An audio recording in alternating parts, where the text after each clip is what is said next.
First question ఇక్కడ చూడండి sir.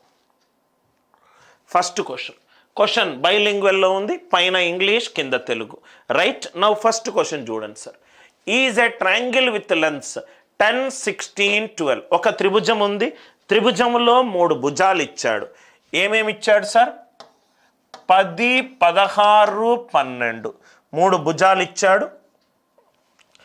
10, 16, 12.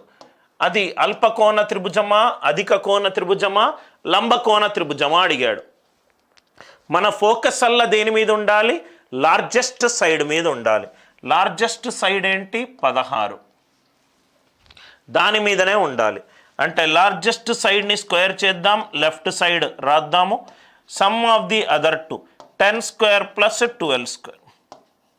16 square అంటే 256, 10 స్క్వేర్ అంటే 100, 12 స్క్వేర్ అంటే 144.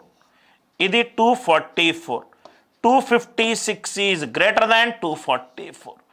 Largest side whole square is greater than sum of the squares of other 2 sides. Largest side whole square is greater than sum of the squares of other 2 sides. కాబట్టి అది ఏమవుతుంది sir? అబ్ట్యూజ్ angled triangle అవుతుంది. అదేమవుతుంది? అబ్ట్యూజ్ angled triangle అవుతుంది. అబ్ట్యూజ్ angled triangle అంటే అది ఏ త్రిభుజం అవుతుంది? అధిక కోణ త్రిభుజం అవుతుంది. అధిక కోణ త్రిభుజం అవుతుంది.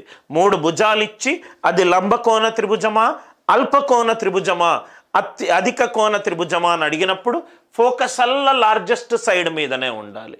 16 స్క్వేర్, ఇది 10 స్క్వేర్ ప్లస్ 12 స్క్వేర్, ఇది 100 plus 144, 244. 256 greater than 244. 256 greater than 244. Largest side whole square is greater than sum of the squares of other 2 sides. Then the answer will be obtuse angled triangle, అధిక కోణ త్రిభుజం. అందరికీ point అర్థమైంది కదా sir? First problem చాలా easy problem.